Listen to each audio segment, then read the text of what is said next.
अभी तक हमने आपको बहुत सारे वीडियोस बना कर दिए हैं। पूर्ण विश्वास है कि आपको हमारे वीडियोस अच्छे लग रहे होंगे। आप इस वीडियो को अंत तक जरूर देखें। हमें पूर्ण विश्वास है कि आपको यह त्रिभुज चैप्टर से जितना डर लग रहा है वह डर पूरा खत्म हो जाएगा। इन्हीं प्रश्नों को आप तैयार करें और 100% गारंटी है कि आपके ये पेपर में यही प्रश्नों में से आपके प्रश्न पूछे जाएंगे। जिन्होंने अभी तक हमारा चैनल सब्सक्राइब नहीं किया है वो अभी सब्सक्राइब कर ले, बेल आइकन दबाएं, वीडियो को अंत तक जरूर देखें। आज हम आपको अध्याय 6 त्रिभुज के बारे में अध्ययन कराएंगे। यहाँ पर 2 अंक, एक अंक के 2 अंक हैं, 2 प्रश्न हैं और 2 नंबर का 1 है, 3 नंबर का 1 है। इस प्रकार से कुल 7 नंबर के यहाँ पर प्रश्न पूछे जाएंगे। यदि हम बात करते हैं यहाँ पर सही विकल्प की, तो यदि किसी त्रिभुज की एक भुजा के समानांतर अन्य 2 भुजाओं को भिन्न भिन्न बिंदुओं पर प्रतिच्छेद करने वाली एक रेखा खींची जाए तो अन्य 2 भुजाओं को एक ही अनुपात में विभाजित करती है। ये कथन कौन सा कहलाता है? आधारभूत अनुपातिकता प्रमेय कहलाता है। इसी को हम थेल्स प्रमेय के नाम से भी जानते हैं। त्रिभुज ABC में AB बराबर 6 करनी तो 3 है, AC बराबर 12 है और BC बराबर 6 है, तो कोण B का मान ज्ञात कीजिए। कितना होगा? 90 डिग्री होगा। क्यों? क्योंकि इनके किन्हीं 2 के वर्गों का योग तीसरे के बराबर है। अगर हम 6 करनी 3 का वर्ग करते हैं और इसका वर्ग करते हैं, इन दोनों के वर्गों का योग 144 होगा, अर्थात इसके वर्ग के बराबर होगा। तब पाइथागोरस प्रमेय की सहायता से हम कह पाएंगे कि ये कोण कितना होगा? कोण भी 90 डिग्री का होगा। प्रश्न क्रमांक 3 में ABC में DE समानांतर AB है, DE समानांतर AB है। यहाँ पे आपके सारे मान दिए हुए हैं, हमको निकालना है AD। माना कि AD बराबर कितना है? X है। तब हम थेल्स प्रमेय से, थेल्स प्रमेय क्या कहती है? ये वाला अपॉन ये वाला इक्वल टू ये अपॉन ये, अर्थात कितना हो जाएगा? 3 अपॉन का x इक्वल टू 4 अपॉन का 6। थोड़ा सा सॉल्व करेंगे, इन दोनों का मल्टीप्लाई करके 4x इज इक्वल टू, इन दोनों का मल्टीप्लाई क्षेत्र 18 के भाग दे दिया है 18/4, तो x बराबर कितना हो जाएगा? 4 चौको 16 और 4 पंचे 20। इस प्रकार से कितना हो जाएगा? तब हम कह पाएंगे कि AD बराबर कितना होगा? AD बराबर 4.5 सेंटीमीटर होगा। क्वेश्चन नंबर 4 में लिखा हुआ है, यदि त्रिभुज के किसी एक भुजा का वर्ग अन्य 2 भुजाओं के वर्गों के योग के बराबर है तो पहली भुजा के सम्मुख का कोण 90 डिग्री होता है। कौन सी प्रमेय से? पाइथागोरस प्रमेय से होता है। प्रश्न क्रमांक 5 में एक त्रिभुज ABC में DE समानांतर BC है। त्रिभुज ABC में DE समानांतर BC है। AD बराबर x है तथा ये x माइनस का 2, x प्लस का 2 और x माइनस का 1 है। चूंकि ये दोनों समानांतर हैं अतः हम थेल्स प्रमेय लगाएंगे और थेल्स प्रमेय हम जानते हैं कि क्या होता है? ये अपॉन में ये अपॉन ये होता है, अर्थात AD बटे BD equal to AE upon में EC होता है। तो हमने इनको मान रख दिया, क्रॉस मल्टीप्लाई कर लिया है, तो इसका गुणा इससे, इसका गुणा इससे करने के बाद कितना हो जाएगा? x का गुणा इससे किया, x ब्रैकेट में x माइनस का 1 और x माइनस का 2, x प्लस का 2। एक बार प्लस में एक बार माइनस में, अर्थात पहले का स्क्वायर माइनस दूसरे का स्क्वायर। यहाँ अंदर मल्टीप्लाई किया तो x स्क्वायर बन जाएगा, इससे किया तो x आ गया है, x स्क्वायर से x स्क्वायर कैंसिल हो जाएगा। अब minus x equal to minus का 4 है, माइनस से माइनस कैंसिल कर दिया, कितना आ जाएगा मेरे पास? x इक्वल टू 4 आंसर होगा। तब ऐसी स्थिति में हम कह पाएंगे कि हमारा बी वाला आंसर कितना होगा? x की वैल्यू कितनी होगी? 4 होगी। प्रश्न क्रमांक 2। प्रश्न क्रमांक 2 में आपके पास रिक्त स्थानों की पूर्ति करना है। सभी वृत्त कैसे होते हैं? समरूप होते हैं। सभी वर्ग समरूप होते हैं। सभी समबाहु त्रिभुज समरूप होते हैं। कोणिक त्रिभुज, इनकी संगत भुजाओं के अनुपात सदैव कैसे होते हैं? समान होते हैं। यदि किसी रेखा की एक त्रिभुज की 2 भुजाओं एक ही अनुपात विभाजित करती हैं तो वह तीसरी भुजा की क्या हो जाता है? समानांतर होती है। क्यों? क्योंकि थेल्स प्रमेय के माध्यम से होता है। संगत कोण बराबर हैं और संगत भुजाएं भी एक अनुपात में होती हैं तो त्रिभुज कैसे होते हैं? सर्वांग सम होते हैं। सही है। दूसरा, ये दो कोण और एक अन्य भुजा भी क्रमशः 2 कोणों के बराबर हो तो त्रिभुज क्या हो जाता है?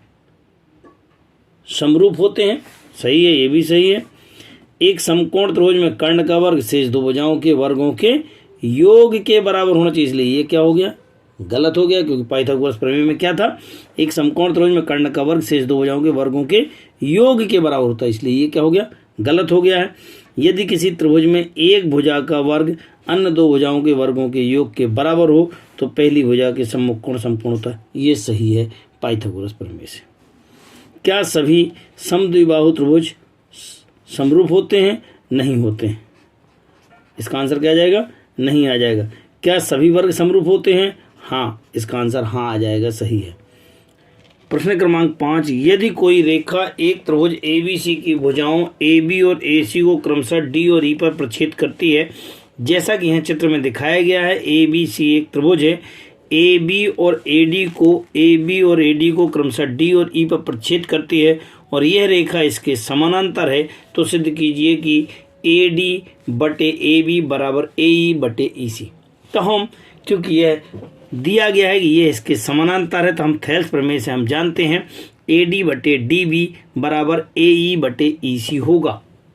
अब चूंकि हमको AD ऊपर चाहिए है, नीचे AB चाहिए है, तब ऐसी स्थिति में हम इसे समीकरण को हम पलट लेते हैं। पलटने में क्या करते हैं, ऊपर नीचे कर देते हैं, तब नेक्स्ट स्टेप में क्या बन जाएगा, DB बटे AB बराबर EC बटे AE के। ध्यान से देखते हैं, पूरा पलट दिया है, अंश को हर में और हर को अंश में, इसको ऊपर इसको नीचे कर दिया है, तो कितना बन जाएगा, DB बटे AD लिखा हुआ है, कितना हो जाएगा, AD, और इसमें हमने दोनों ओर एक जोड़ दिया। जैसे हम एक जोड़ेंगे लघुत्तम लेंगे तो ऐसी स्थिति में आगे जाकर के ये तो AD ही बनेगा, यहाँ जाकर कितना बन जाएगा, AD प्लस का DB बराबर AE, तो इसका नीचे ही है, ये कितना बन जाएगा, AE प्लस का EC बनेगा। लघुत्तम लेके देखते हैं, ये नीचे ज्यों का त्यों है, ये प्लस ये यहाँ चला जाएगा। आप आगे पीछे करके इसको देख सकते हैं, चित्र के माध्यम से देखेंगे। AD प्लस DB चित्र में था, AD प्लस DB, इन दोनों को प्लस करते हैं, पूरा कितना बन जाता है, AB बन जाता है। हम इसे लिख सकते हैं, कितना लिख सकते हैं, AB बटे AD। इसी प्रकार से इसको हम AC बटे AE लिख सकते हैं। पुनः अंश को हर और हर को अंश में पलटने पर, पलट दिया इनको दोनों को आपस में, तो कितना बन गया, AD बटे AB बराबर AE बटे EC, जो कि हमें सिद्ध।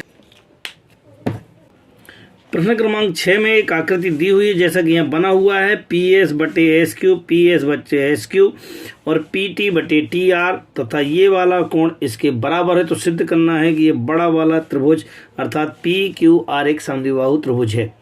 अब चूंकि ये अपॉन ये दिया हुआ है, तो हम थेल्स प्रमेय की सहायता से कह सकते हैं कि ये दोनों रेखाएं कैसी हैं, समानांतर हैं। कौन सी प्रमेय से, थेल्स प्रमेय से, कि ST समानांतर QR होगा। अब ये दोनों रेखाएं यदि समांतर हैं तो ये वाला कोण भी इसके बराबर होगा। क्यों? क्योंकि संगत कोण है। तब इनके नाम लिखना शुरू कर देते हैं। कोण PST इज इक्वल टू कोण PQR। क्यों? क्योंकि ये संगत कोण है।